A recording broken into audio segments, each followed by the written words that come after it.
So, you want to build a nice Pokemon coin carrying case. Now do ya?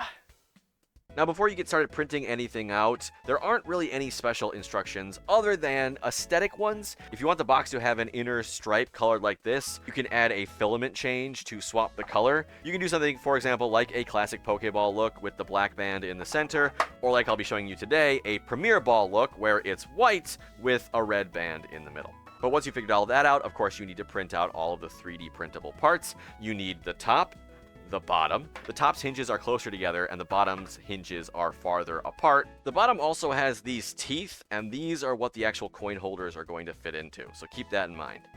You're going to need 2 latches, and then you're going to need a number of large coin holders, that's the one with the holes in the bottom, and regular coin holders. These don't have holes in the bottom. I'll explain why those are different in a moment, but your box can hold up to 12 of these.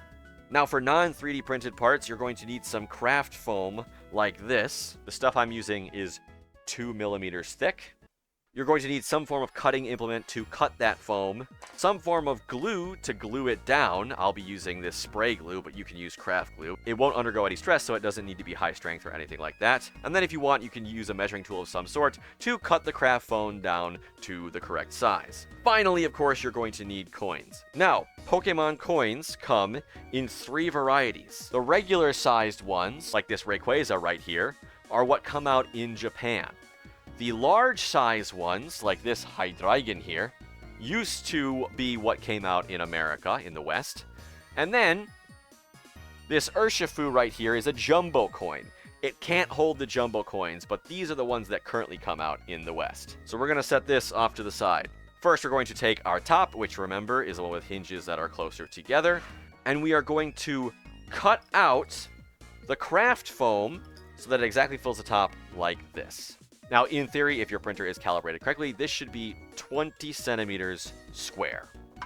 Not to be confused with 20 square centimeters.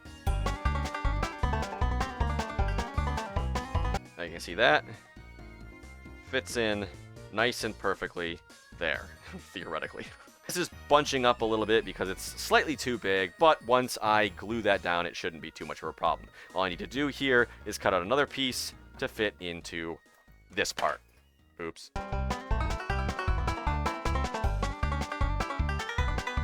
I was supposed to cut this hot dog style, not hamburger style, but okay.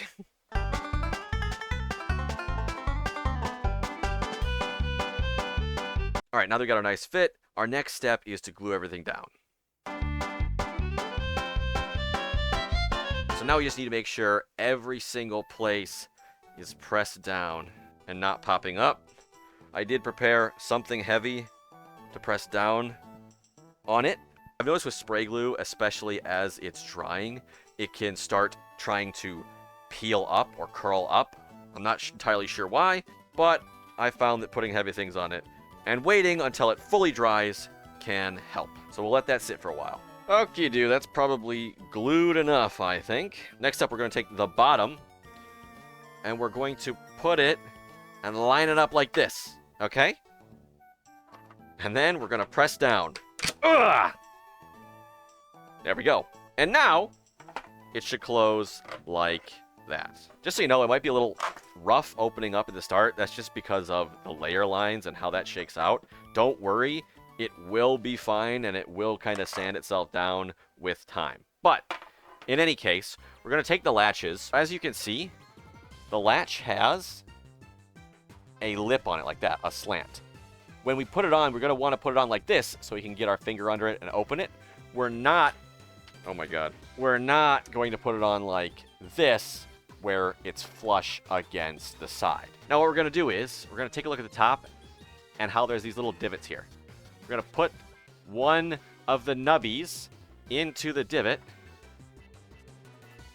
and then slide it in. Boom. Like that. Snap it in place. I gotta go get the other one. And then we're going to do the exact same thing with the other one. Pop.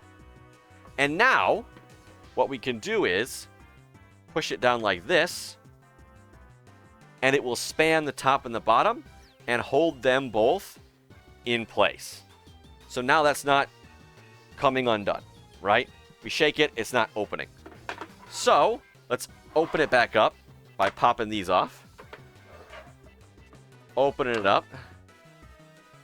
And we can just take our holders and slide them in. Be careful. Make sure you've got them lined up properly. You don't want it slipping down a peg like that. So line it up like that. That's a large one. This is a regular one. And then we can just load up all 12 of them.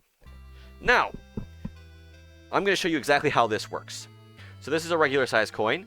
We can put it in like so. And it'll just sit in there comfortably.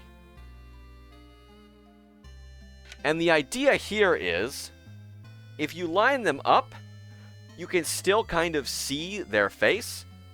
So you can still identify what coins are in there if you know what you're looking for. But they're still packed pretty densely. And now for the large coins. And you can put them anywhere you want. Now here's how the box keeps the coins safe. In order to keep your coins safe, they need to be held in tightly so they don't rattle around when you carry the case around. However, if they're stuck in tightly, the coins themselves will rub against the holder. So every time you take it out and put it in, it's rubbing against them and it could potentially damage the coins. Now, because they're kind of loosely sitting in there and they can shake around, that's also a problem because they're bumping against the sides of it and that could damage the coins. So that's where this foam comes in. The foam presses down on the coins and softly sandwiches them in there. So if I shake the box, you can't hear the coins move around. Like the coins are held firmly in there.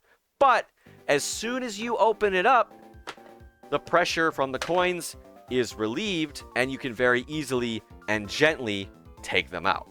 Now, another feature of this box is the fact that it lies flat like this. Because of that, you can take a set out, and if you want to look at the coins more clearly, you can take them out and you have this nice, soft, protective tray that you can lay them out. Maybe if you're going to trade with someone, you can show them what you have without clacking them down on a hard table, like this. Now, to show you a more finished product, here is a park ball inspired one. We can open it up. Bada bing, bada boom. Look at that. So at max capacity like this, if it's all regular coins, it can hold up to 204. And if it's all regular coins, it can hold up to 228. And with a more well-worn one, you can see where the coins have dug into the foam here, where they're being pressed down to be kept safely. Your coins are nice and safe. You can move it around. You can shake it. You can translate it. You can rotate it. It doesn't matter. Your coins are stuck in there and they are safe. Thanks for watching and subscribe for more. Bye.